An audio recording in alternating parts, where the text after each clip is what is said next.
Hypnocracy, that's the title of this mysterious book. The author? Jianwei Jun. Here he is. He is known as a renowned Hong Kong philosopher, but it's maybe a little more complicated than that. You don't look like a prominent Hong Kong philosopher. No. Are you? No. I am Andrea Colamedici. I'm an Italian philosopher and publisher. I teach prompt thinking, and I know a little bit of this book because I am part of a collective that is called Jianwei Jun. It's a collective of human and artificial intelligences. Hypnocracy is a book about a new regime that operates directly on consciousness.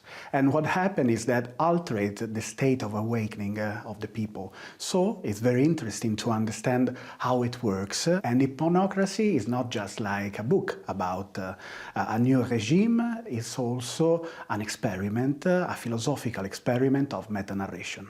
How does it work to write a book with different artificial intelligence? Plato speaks about pharmakon, and pharmakon is something that is at the same moment poison and cure. In this moment we have artificial intelligence, and artificial intelligence is a pharmakon, is something that could destroy us, not only outside but also inside. Why I have to draw something? Why I have to write something? Why I have to do something? If a machine can do so much better than me, if I put the problem in this way, there is no way of escaping it.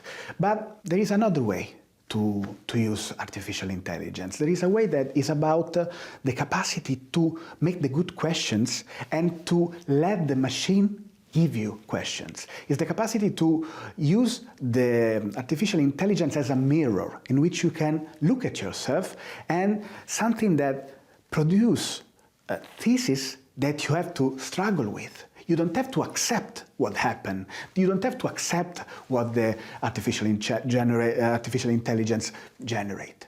You have to create a struggle, you have to create a dialogue, you have to create something that is not, I ask you something, you give me that, I accept it.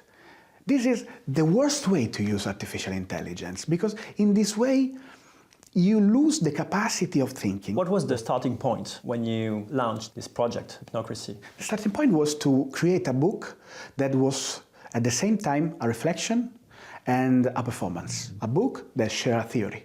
And the theory was hypnocracy. For me, it wasn't enough.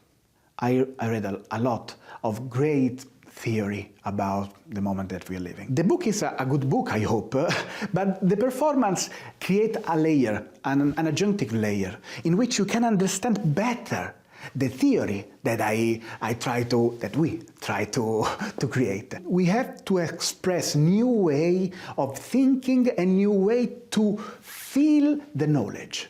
Not just reading a book. And the left, the progressist, needs a lot to understand this in this moment. Otherwise, there will be an impossibility to reach people. Hypnocracy mentioned Trump and Musk. Why Trump and Musk? Trump and Musk are not simply politicians or entrepreneurs.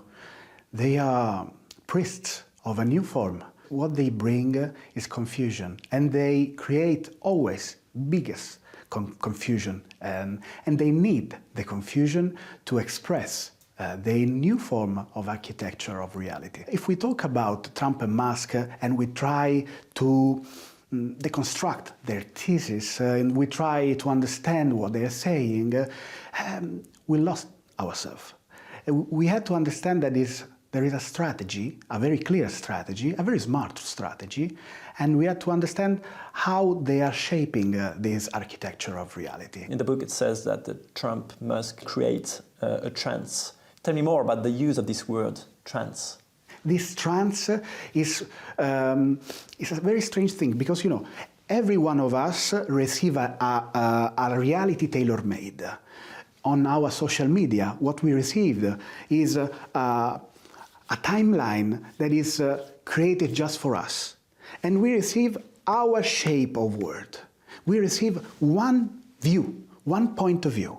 And we receive, in filter bubbles and echo chambers and so on, a specific reality. We choose one side and we receive every day that side. And our social media, our phone always tells us that we are right. And we cannot connect to anyone else that think different from us because we think that it's dumb, it's stupid. And the other ones think that we are stupid. This is the prodrome of a civil war, because every one of us is incapable to understand the perspective of the others. We follow only people that think like us, or that thinks like we would love to think. What were the first reactions, public reactions, when the book were released from journalists and people, basically? How did they react to the book at first? I was not prepared. I tell you the truth.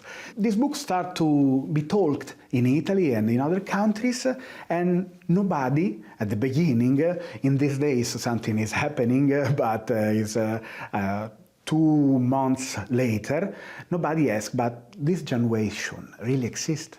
I've tried to create a story that was credible, but not a story so strong that nobody could find it. I produced a lot of traces that people can use to understand what I was making. For example, in the first chapter of the book, I spoke about the Berlin experiment that doesn't exist, that was made by an author, Tanaka, that doesn't exist, who written a book that doesn't exist.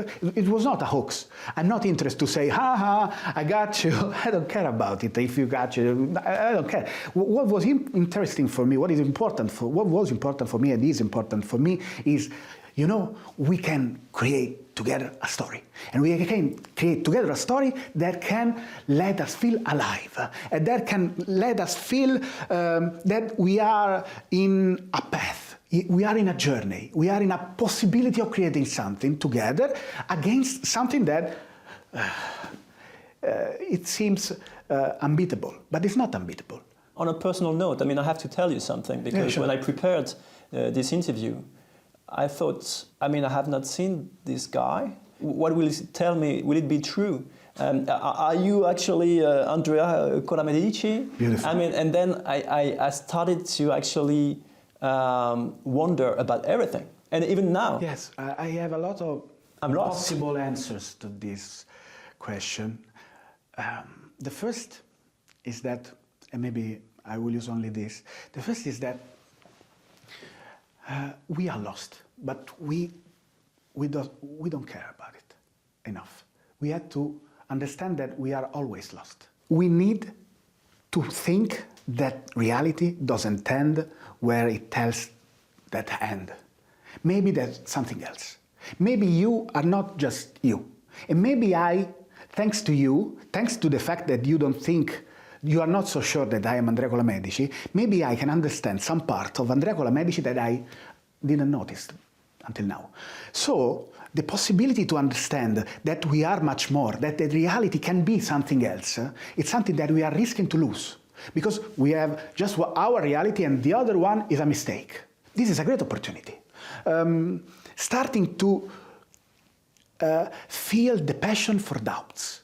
We need to create an erotic of culture, an erotic of knowledge. We need to let people think that they don't know, and they have to love the feelings of doesn't know something.